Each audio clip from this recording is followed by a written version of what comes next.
Good afternoon. Boone says he saw that. Yeah, we had some ABBA on. Good thing no one was tuned in. They'll find out the music tastes that I have. Anyways, welcome back. What happened today? Inflation numbers? Something about inflation numbers or something? Oh boy. Let me tell you. We're on the S&P. We are 2% off the all-time high. It looks very bad. It looks violent. It looks it's 2% off the all-time high, right? Now, we get 3.6% rise in spending for inflation, right? And now everyone's just talking about inflation, inflation, inflation. We've been talking about inflation for months now, right?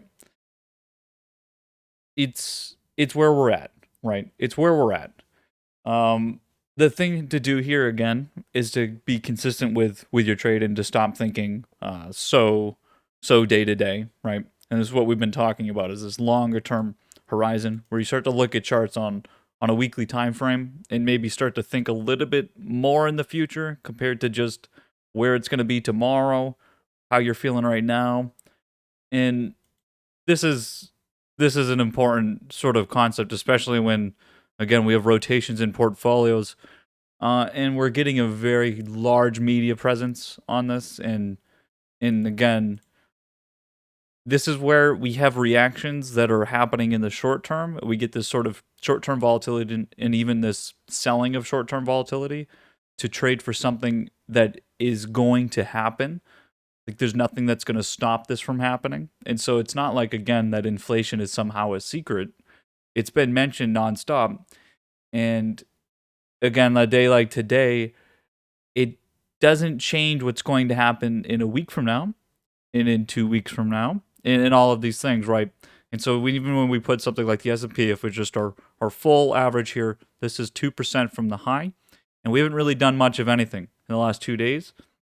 And again, if we go to the value side, you can say that the Dow was down almost 1.5% today. Does that matter for a few days from now? Did you lose anything here? Did anything actually happen? Did anyone exit a long position, or did people just not buy as much today? And if you go to the weekly charts again, I really advise you to do this when you're feeling a little bit like, oh no, I need to sell my positions here. If you're selling at the low, then you're going to be losing. Today was a buy day. Today was a buy day, and I think we're going to look at some of the growth tickers and ask ourselves, what the hell are people doing buying all the junk there? Again, that's what you do when it's at a low. You buy it. And so we saw a lot of growth buy. Look at the Dow on the weekly here, right? So we've only have 2 days so far. But the reality is we haven't really done much of anything, right? And so it's really important not to do anything when this is going on and to continue to have a long position, push the position.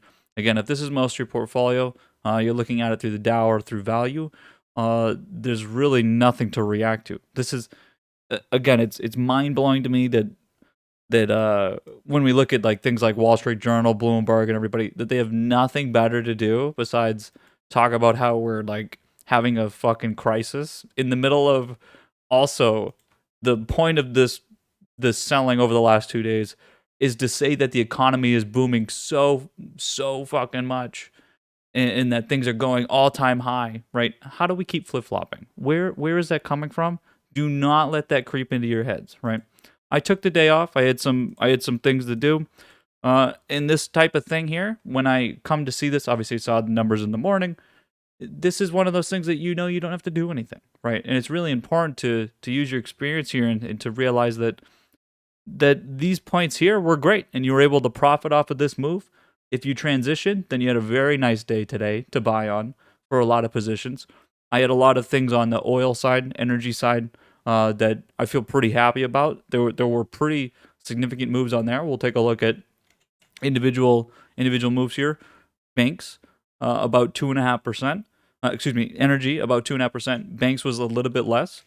Looking a little bit stronger, just under 2%. Does this move scare you?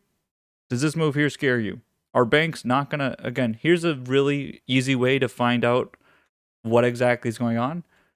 If we're selling because of inflation worries, right? Okay. Then why are banks selling here when it's actually directly beneficial for banks to have inflation and for the Fed to have a hard time dealing with it because they're going to get interest rate rise and it's going to be good for banks. So why did people sell banks here? Because the reality is that people didn't really sell banks here. That's not actually what's going on here, right? And there's a really easy way to look at this. There's actually a really easy way to find out whether or not there's actually selling going on here. You can go over here to the dollar. The dollar didn't move. There was no money that exited anything. No money actually left anywhere. The dollar didn't rise at all, which means that there was not an inflow or outflow. This would need to move if there's an outflow. It would just have to move. That's just how these things work, right? And so, again, a lot of this is coming off of when we look at China. There was some China worries. Again, the China numbers come out. It's the same sort of story there, this inflationary sort of state that, again, we're pricing in a very short-term way. And again, this came down, Hang Seng came down 2%. 2% here. This is quite a big move. And again, this is just, it's completely destroyed any idea of being bid from here. But this definitely led into today in terms of pre-market action. Is there really much else to see when we look at this? If we come over here, I'm going to show you yields. Yields start to react from China, and so yields rise because of inflation ideas. And we have seen more of a recent reaction because, again, it's being widespread right now in terms. There's still barely anything happening on the bond market comparatively to what we saw previously, right? We've already basically priced in all of these ideas. And so when you get the reaction here, a lot of it comes from this move from China, from Europe, right? Because they really rely on us. Our equity company, equity side of the market it's not going to get negatively affected. It's going to appreciate. But what's happening again is this rotation, and it's causing a worldwide sort of portfolio rotation. And so you're getting a lot of sort of this short-term volatility and then wanting to sell that short-term volatility. I'm going to show some examples here of some things that I'm sure some of you experienced today. For instance, growth being bid here broke even, right? This is where yesterday I'm like, I'm going to go buy mega caps. If you look at sort of what we did today, the timing was just off, right? That's why we call it a risk trade, to go take risk here. But you can even see how something like this here, if this was an actual problem, then why did this get bid back up to the break even of yesterday, right? This is the most direct sign, is that the growth companies will get hit by inflation discounting their growth. Then why did this do completely fine today, even when it got fucking gapped down, right? And this is again where, put it all together, just hang out, right? There's nothing to make for decisions. We've already made the decisions. We've got it correct. You need to continue to use this transition idea and take advantage of days like today, buying on these dips, and to keep in mind what exactly the number is. Again, like I said, less than 2%. It's really funny to.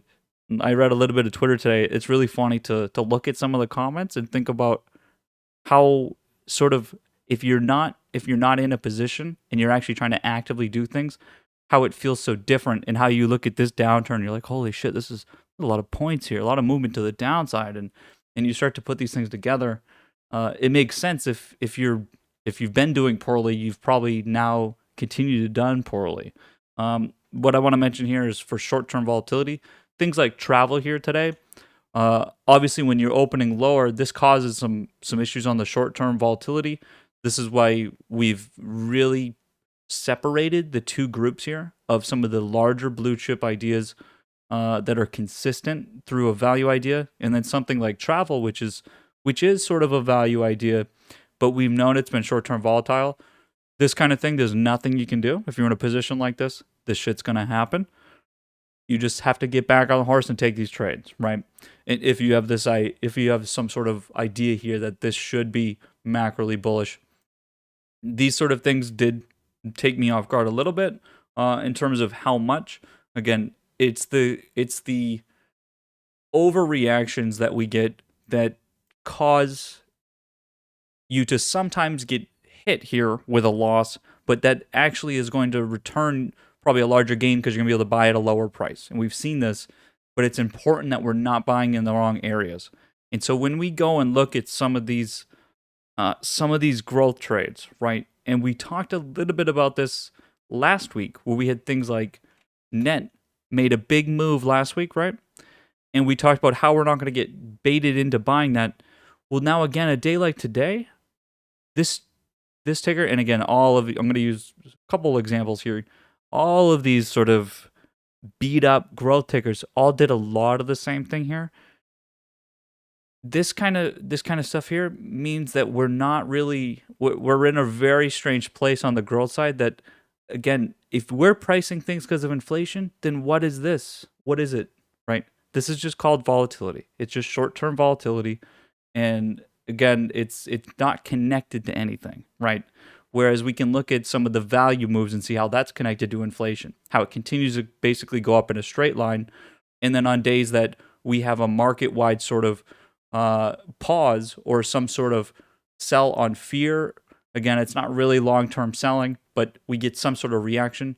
We see this whole average move down, which those value-centric and larger cap-size companies are going to come down on an average, but it's not actually individual to them.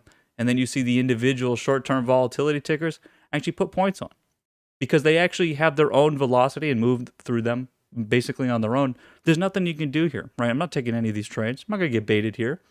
And this is, again, where we have a very good understanding of what we're doing. We're not going to let some of the chaos in a short term affect our long-term sort of trend that is solidified, right? We know it's there, right? Are you getting stopped out right at open on those risk trades, or would you hold to recoup losses given the Qs immediately went bid from open? Well, so again, that's the difference between some of these new risk trades is that I'm basically, I took some of those trades yesterday and then I got stopped out at open today, right? That's going to happen, right? Sometimes it's going to happen that the timing's not going to work, and that's why this is a risk trade. It's not the same as when we've been in a position for some time and you take a loss because you're still just taking out a profit. This is where risk trades, you're continuously looking for some of these risk opportunities. And this is where, when I talk about trading through mega caps didn't do as well today, but I'm still going to take that trade over things like this here, right? Or like TWLO, I saw moves like this. This looks like maybe it's the end of a downtrend here. I'm still not going to take that over something like Amazon here, Apple. Apple took a really big hit from the open. And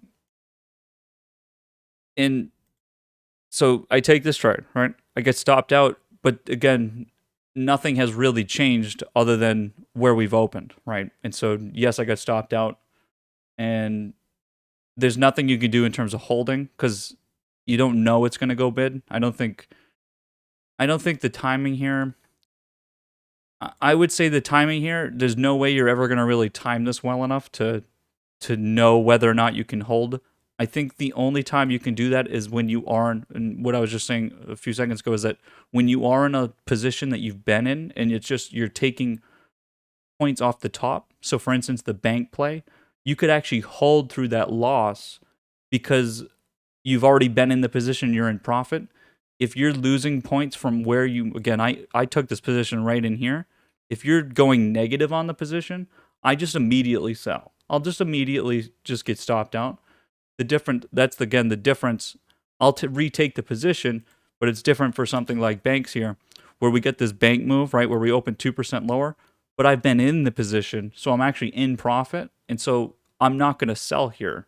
I'll just hold it. Whether this comes back up or not, there is a difference between being in profit and out of it and trying to hold through some loss. I'm never going to take that much risk, right? I will take these trades back on for the same reason, because now it's actually a better price, right? I take a 10%, 15% loss here, right, on the options.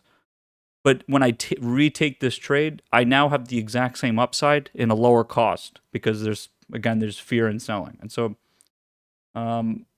get stopped out immediately. You will get a better price for that immediate sell from the open, even though it goes bid on the underlying, it's not the same for options, right?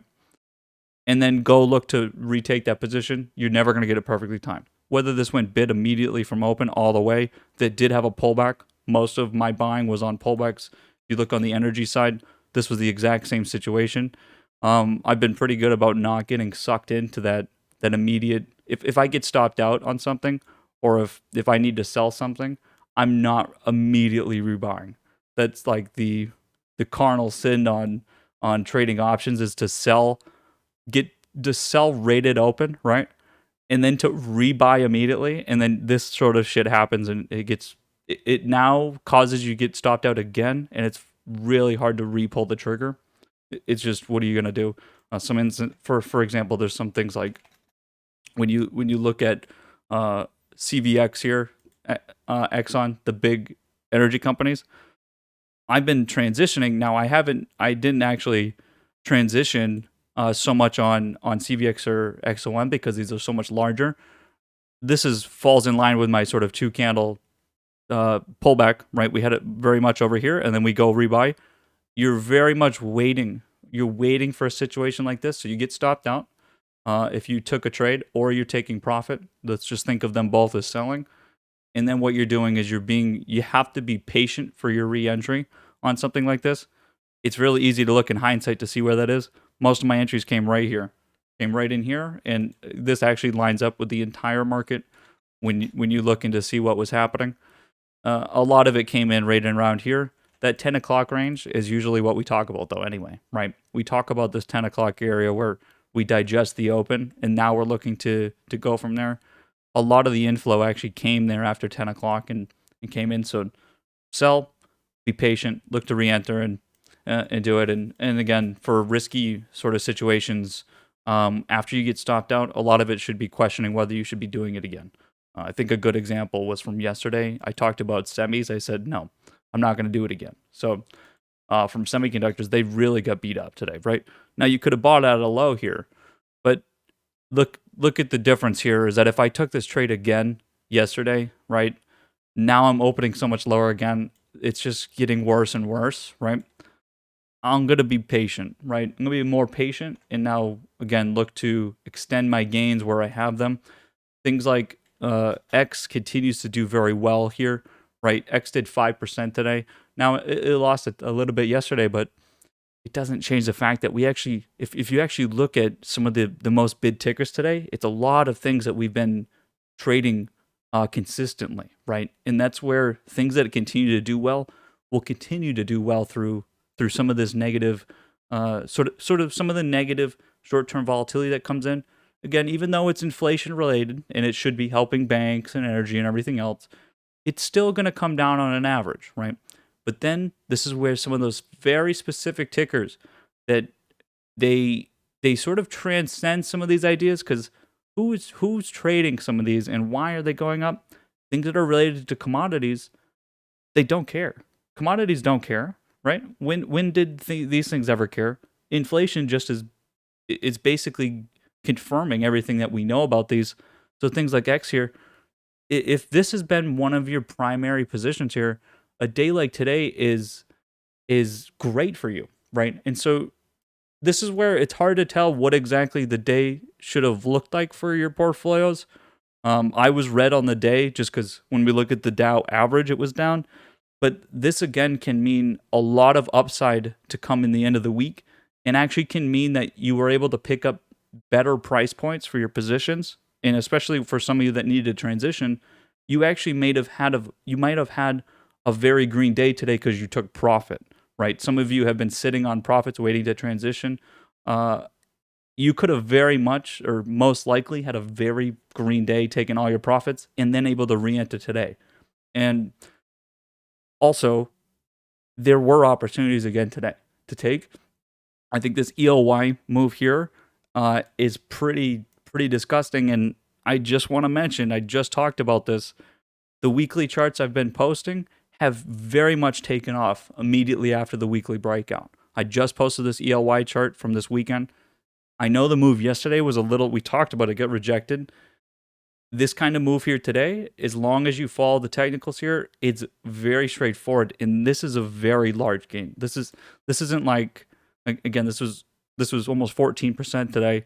This isn't like it just put some points on real, all out of the out, from the open, and nothing happened. No, this is it opened and you had all day, right? All day. And this came in at this same point that you'd be looking at everything anyway. And again, you can play this right off of the trend line in the horizontal break, however you want to do it, however you looked at the chart, whether you looked at it on a weekly. If you looked at it on the weekly, then you had a very easy setup looking from the horizontal. If you looked at on the daily here, you'd see that we actually have converging supply. A thing like this is why we look for tickers and we look for the opportunities, because sometimes you get a day like today, if you know that it doesn't really amount to much, and whether we want to just blame overreaction, I think that's kind of a cop out, but it's true, there is some overreaction. Then you can look for things that will generate momentum, and if it is generating momentum, take them. If you weren't looking at this chart through this bias, right, through this bias here, then you wouldn't take that entry. And then we would look at it in hindsight and go, wow, what a day on EOY today. We used to look at that chart, but since we've already looked at it through this lens, you can take a chance on something like that, because you can say, well, the market's down today. If this is up, then it's obviously it's trading on its own velocity, right? If something is going bid when the market is just kind of having a, it's just having a slow day, not doing much, then there's opportunity there. There's a difference, right? And so there are a few other examples. I think, again, not getting caught out on some of the growth side is very important. There's a lot of things that kind of, they did well, but are they really going to do well? Like, is this really going to be good? Like, no, I'm not buying that shit. That's terrible, right? I do want to mention this casino side, IGT. We've been talking about the casino services and casinos. Another significant day on IGT, for instance. Some of this kind of shit, I think we've sniffed out a little bit that there is some casino related things, and you look at a spread like this on win today, it really makes you realize that there's obviously there's some need and want out there to be in these positions, but there's some sort of timing factor that's not exact, that people maybe don't realize. Maybe should you be in the position now? Wait. There's obviously something going on with the casino space when you look at things like some of the moves we've seen. Again, like volatility like this that's a lot of volatility. That means there's a lot of bets going on.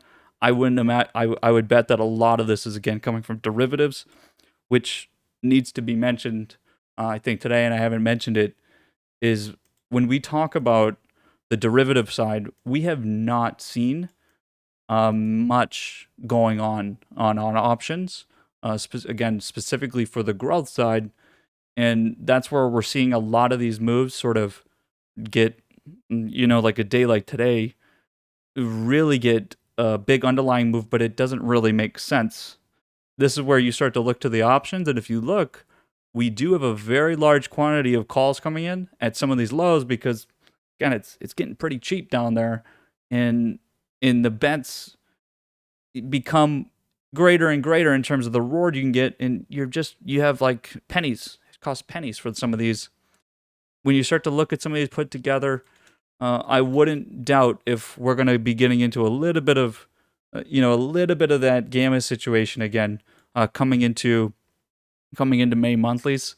Again, something like Apple here, we've done the exact same thing before, where we start to come in here and it's so much selling, it's going to cause momentum to go back the other way.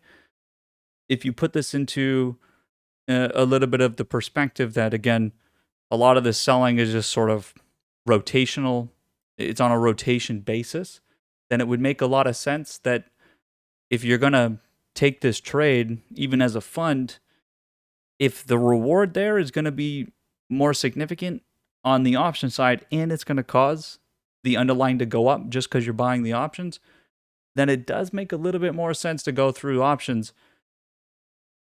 When price moves more violently, it makes more sense to go buy the options. It always has been like that. If it was just trending and slowly getting somewhere, then you're not really changing up the pricing on the options. But when things move very quickly, it actually causes the volatility to increase so much that it allows you to actually go take an option position that doesn't really have an equal counterpart in terms of the underlying. It actually is very much more heavily favored to the options in terms of the exponential you'd get. And so when we look at things like today, it really makes me wonder, when I look at those, they don't make much sense in terms of the bid that came in, because it's the exact opposite of the reason why the selling happened in the first place, which is inflation expectations. Going into tomorrow is going to be fucking interesting, right? Tomorrow we have important things happening, so it's going to be interesting. We're going to be watching options here a little bit more, because again, we could very much be getting into this realm again of some serious bid coming on sort of a gamma squeeze idea that is sort of accidental, but possibly is not, because we've been talking about a lot of game theory ideas and selling because of events that are sort of, they're not connected and don't need to be. And again, we talked about this sort of retail store dynamic where we sold it immediately after quality news and then we went bid from there across the board, right? This kind of thing has been happening, and it can be because of options, that it takes a little while for those options to then pick up on the underlying. So let's watch maybe tomorrow, see what happens. Again, I think we're going to be right back to, you're going to watch the Dow come right back to where we were. And again, it's going to be hindsight. Nancy can be like, well, obviously we bought here. No, I mean, you should have probably taken advantage of some of today if you weren't fully positioned, but it's interesting. Again, it's interesting. We can see what people think, but who's doing the thinking here, and how much of this is, again, those periodic orders they didn't go through today. What happens when they go through tomorrow, right? And then it's not like we had much selling again, right? Look at where we opened. We did not close very far from our open. A lot of this is pre-market. You got to put it all together. Look at the dollar. See, it didn't move. Bonds barely moved. Yields rose a tiny bit. It's not in relation to, it's not even close to in relation to the outflow. So again, weekly chart it. Stay consistent. Don't get baited on some of the ideas. Again, I made the joke of the bear market of May 10th to May 11th. What a very dangerous time, right? So much selling, right? It's just we're not even close to getting to selling. It's so far from getting anything sold that we've really lost touch with what selling looks like. It wasn't even 1.5% on the Dow, right? We're talking about, do you guys remember just like a few months ago, we would have like 2% moves every single day, right? If you look even at the full average, we were having like 2% move, swing, big. It's just the way it looks because we're at all-time high, right? We were just at all-time high yesterday on the S&P. So again, we were at all-time high yesterday in the whole market. So today means almost nothing. It doesn't change what we talked about yesterday. It just gives new opportunity. So chill. Spoon says green, ELY, and X reloads. Awesome.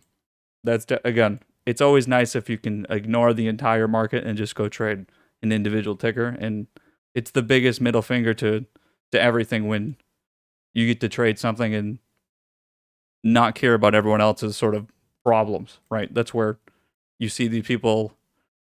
It is I can even tell, and we just like talk about like Mobsky asked, if you're trying to actively get into some of these growth trades, you're having a hell of a time. And it means that every single day you're not in a position and you actually keep getting stopped out and trying to be putting on a new position. And it's really difficult. This is where you need to take advantage of the moments that we've had and putting these positions on correctly so that this doesn't become difficult, because this candle could be very difficult. But again, I told you guys yesterday to look at last week and to use last week as an example and to learn from it. If you messed up last week, this is the exact same week we had last week. I just said this yesterday.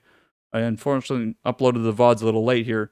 If you go to what I said yesterday in the close, was that this week is exactly the same as last week. We got this Tuesday move to the downside Do you remember what happened thereafter, right?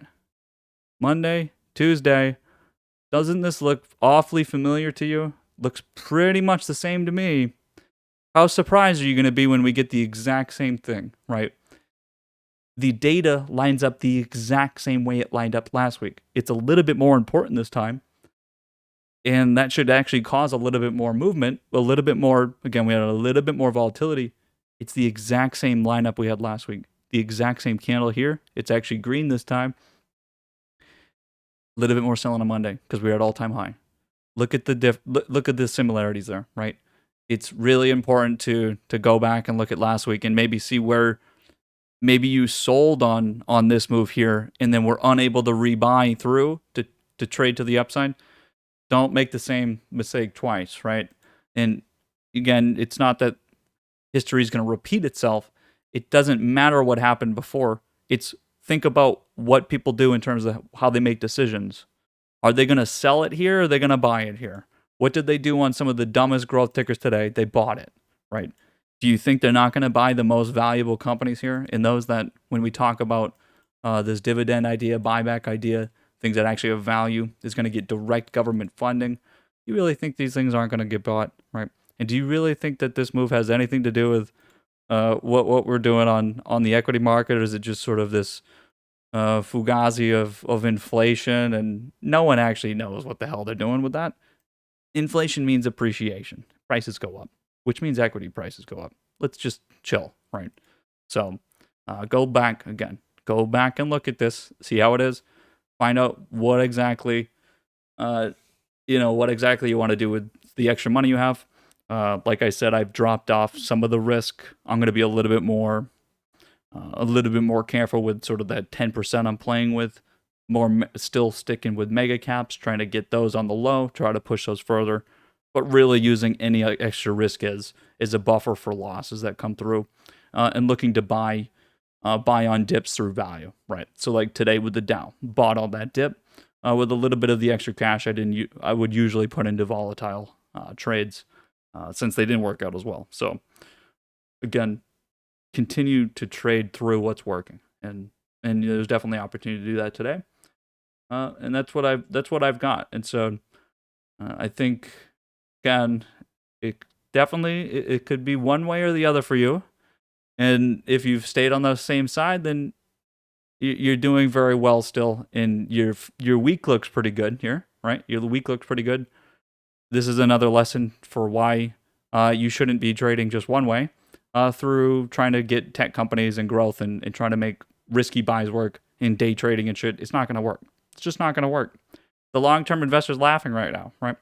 We're at least a little bit in between, but we can see where some of the areas we could get hurt on is through trying to put some bets on that are just unfounded, right? And it's just not the moment for it.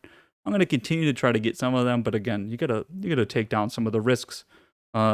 Even though, again, being long is a risk, it's just not the same, right? It's just not even close. So let's see how we do tomorrow. I'll be here in the morning. Again, just had to take the morning off. I actually get fitted for a new suit during lunch, so gonna have a nice new little not like a dinner jacket. I mean like a full suit. So my old one was actually a little jaded. Nice suit, but we're going high class suit this time. So I kind of need to upgrade on that department.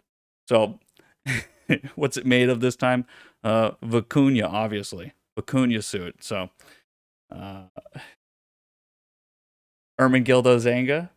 I actually have an Ermenegildo Zanga jacket. It's very nice. All right, folks. I will have charts coming out tonight. There's again the most obvious.